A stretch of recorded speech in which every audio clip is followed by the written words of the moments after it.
Magandang buhay mga bata! Tara, samahan ninyo akong matuto kasama si Teacher Aika, your online teacher. Please don't forget to subscribe, like, share, and hit the notification bell for more videos. Thank you!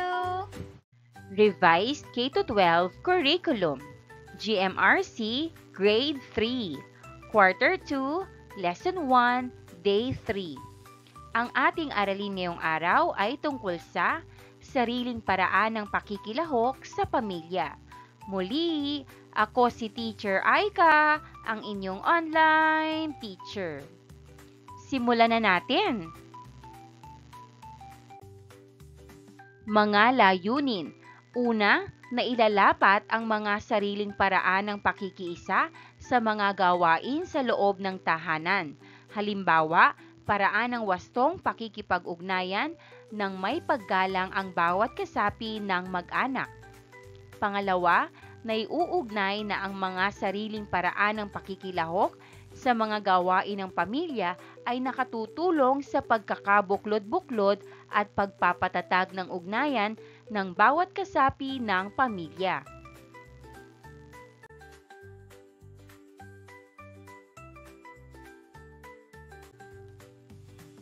Bago tayo tuluyang tumungo sa ating aralin ngayong araw, mayroon lamang tayong ilang mga paalala.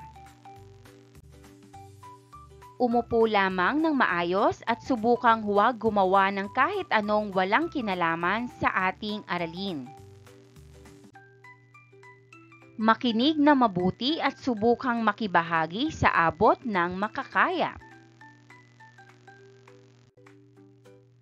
Huwag mahihiyang magtanong kung mayroong hindi malinaw o may kalituhan sa anumang paksa.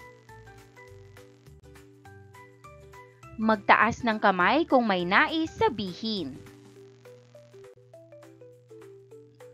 Huwag magsalita kung may iba pang kamag-aral ang kasalukuyang nagsasalita.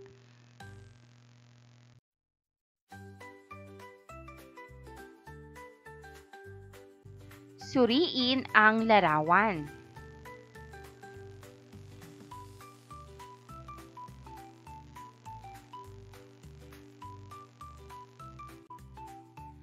Tanong, sino-sino ang mga miyembro ng pamilya na kasama ninyo sa inyong tahanan?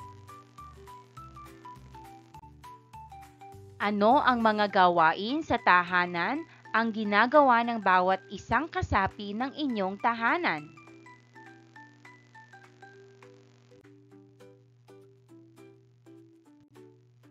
Ngayong araw ay atin namang iuugnay ang mga sariling paraan ng pakikilahok sa loob ng tahanan na nakatutulong upang mapatatag ang pagbubuklod-buklod at ugnayan ng pamilya.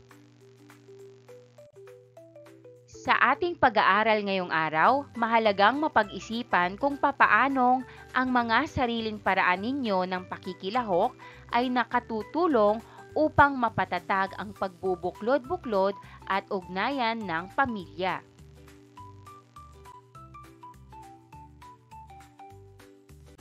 Ngayon ay ating pag-usapan ang ilang salita upang mas maunawaan ang aralin. Una, pakikilahok. Pakikilahok. Pangalawa, pagpapatatag. Pagpapatatag. Pangatlo, pagbubuklod-buklod. Pagbubuklod-buklod. Tanong, ano para sa inyo ang kahulugan ng salitang nakasulat? Maaaring sagot, ang pakikilahok ay pagsama sa mga gawain. Ang pagpapatatag ay pagpapalakas ng samahan at ang pagbubuklod ay pagkakaisa ng mga tao. Ano sa tingin ninyo ang kaugnayan ng mga salita sa isa't isa? Sagot, magkaugnay ang mga salita dahil kapag may pakikilahok, napapalakas ang samahan at nagkakaroon ng pagkakaisa sa pamilya o pamayanan.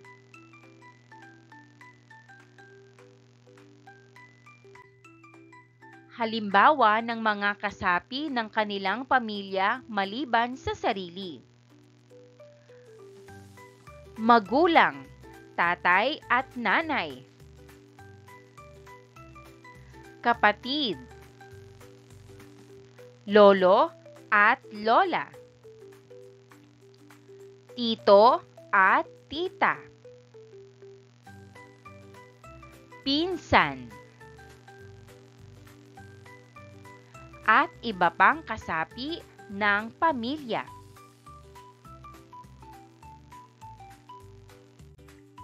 Ano-anong mga gawain sa loob ng tahanan ang ginagawa ng bawat nabanggit na kasapi ng inyong pamilya?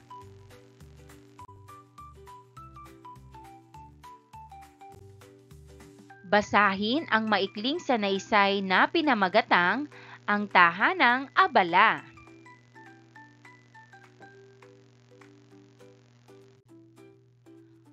Umuwi si Nathan mula sa paaralan. "Narito na po ako," sabi niya habang papasok sa pintuan. "Maligayang pagbabalik," tugon ng mga tao sa loob ng tahanan. Pagpasok niya, nadatnan niya ang lahat na abalang-abala sa iba't ibang mga gawain. Nagpunta siya sa sala upang magmano sa kanyang tiyo at tiya na abalang-abala sa gawain, kasama ang kanyang mga pinsan. Sunod ay tumungo siya sa kusina upang magmano sa kanyang lolo at lola na lubhang abala rin. Pagkagaling sa kusina ay dumiretso si Nathan sa kwarto para magmano sa kanyang tatay at nanay na abalang-abala rin kasama ang kanyang mga kapatid. Dali-daling nagbihis ng damit na pambahay si Nathan at isa-isang pinuntahang muli ang mga kasapi ng pamilya sa sala, kusina at kwarto. Sa bawat lugar na kanyang pinuntahan, ang laging tanong niya ay, "Ano po ang ginagawa niyo?" At sinundan niya ito ng isa pang tanong, "Ano po ang maitutulong ko?" Ano kaya ang pinagkakaabalahan ng mga kasapi ng pamilya ni Nathan at ano kaya ang maaari niyang maitulong?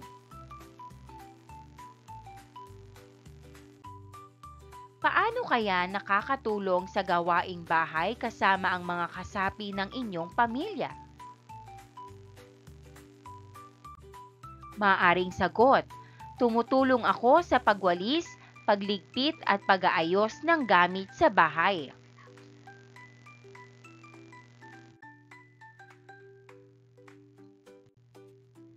Basahin at unawain ng mabuti ang bawat pangungusap. Punan ang patlang ng nararapat na gawain sa tahanan.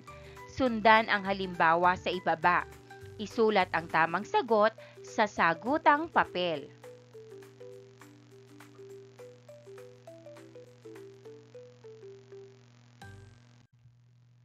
Si tatay ay patlang. Hindi ko kayang patlang, ngunit kaya kong patlang para makatulong kay tatay. Halimbawang sagot, si tatay ay nag-aalaga kay baby. Hindi ko kayang magpalit ng diaper, ngunit kaya kong magtapon ng nagamit na diaper sa basurahan para makatulong kay tatay.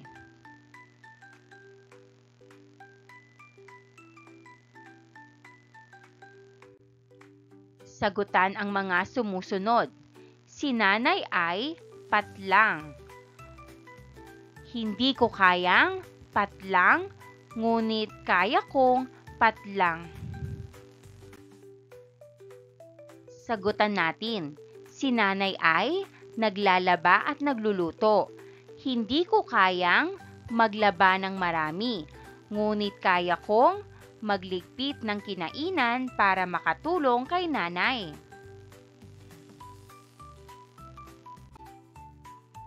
Pangalawa, si lolo o lola ay nagdidilig ng halaman.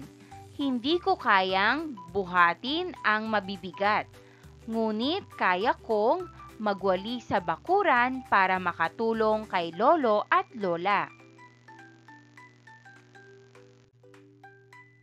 Pangatlo, si tito o tita ay naglilinis ng bahay. Hindi ko kayang magpunas ng lahat ng gamit, ngunit kaya kong mag-ayos ng laruan para makatulong kay tito o tita. Pang-apat, si kuya o ate ay nag-aaral ng leksyon. Hindi ko kayang sagutan ang mahirap na tanong, ngunit kaya kong huwag mag-ingay para makatulong kay kuya o ate.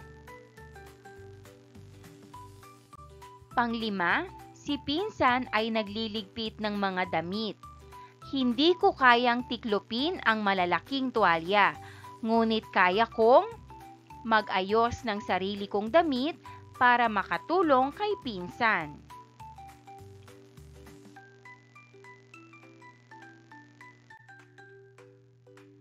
Tapos na ba ang lahat? Sino ang nais magbahagi ng sagot sa bilang isa?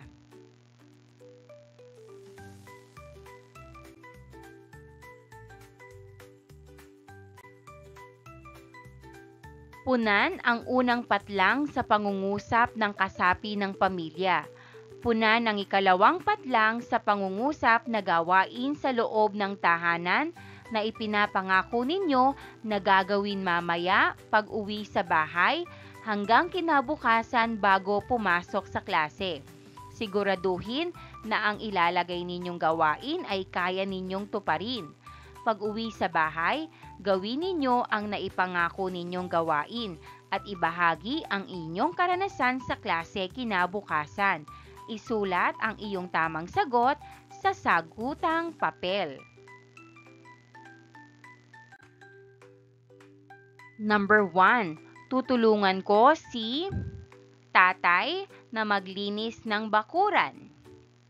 Number 2. Tutulungan ko si ate na maghugas ng pinggan. Number 3. Tutulungan ko si lolo na magdilig ng halaman. Number 4.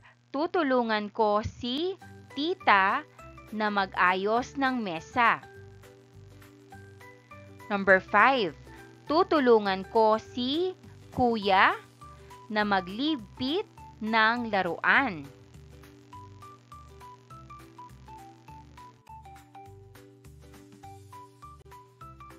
Anong gawain sa tahanan na kayang gampanan ng isang batang tulad mo na makakatugon sa bawat sitwasyon para maipakita ang pakikiisa sa tahanan?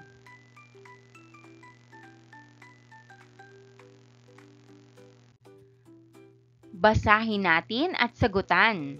Number 1. Basa ang sahig ngunit hindi pa tapos si nanay maghugas ng pinggan. Sagot, punasan ang sahig. Number 2. Malapit na kumain ng hapunan ngunit wala pang plato sa mesa dahil nagluluto pa si tatay. Sagot, maglagay ng plato sa mesa. Number 3. Nakakalat ang mga nilabhang damit sa higaan ngunit malapit na ang oras ng tulog. Sagot, itupi ang mga damit o ilagay sa aparador. Number 4. Tambak na ang nawalis na basura ngunit hindi pa tapos si kuya na magwalis. Sagot, itapon ang basura sa basurahan.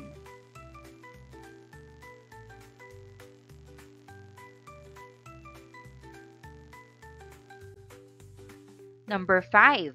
Magulo ang inyong gamit pang-eskwela, ngunit hindi pa tapos si ate gumawa ng kanyang assignment o takdang aralin. Sagot, ayusin o ilagay sa bag ang gamit pang-eskwela.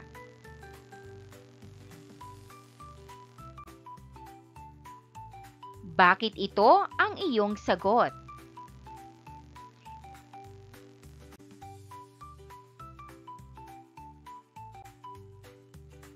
Sagutin ang mga tanong ng tama o mali. Number 1. Hahayaan ko lamang si nanay na magligpit ng pinagkainan. Tama o mali? Ang sagot, mali. Number 2. Tutulungan ko si tatay sa pagkukumpuni ng mga gamit sa bahay.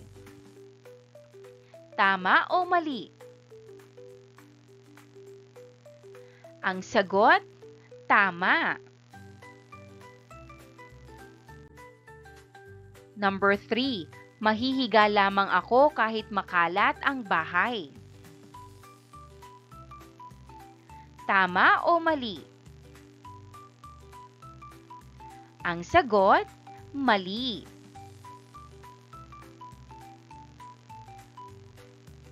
Number 4. Iuutos ko ang lahat ng mga pangangailangan ko. Tama o mali? Ang sagot, mali.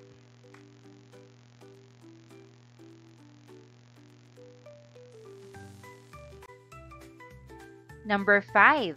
Magiging mapagmasid ako sa mga gawain sa bahay nang sa gayon ay makatulong ako. Tama o mali?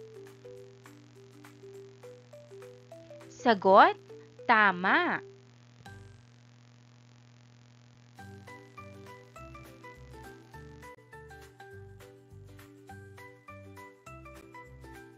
Tanong, bakit mahalagang tumulong ang isang batang katulad mo sa mga gawain sa bahay? Sagot, mahalaga ang pagtulong sa bahay para matuto at makiisa sa pamilya.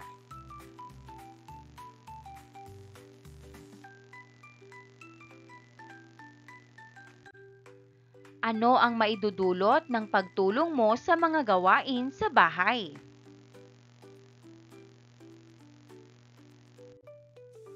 Sagot, ang pagtulong ay nagpapagaan ng gawain at nagpapakita ng malasakit. Ano sa tingin mo ang mararamdaman ni nanay, tatay, lolo, lola, tito, tita at mga kapatid mo sa tuwing ikaw ay tumutulong sa gawain sa bahay?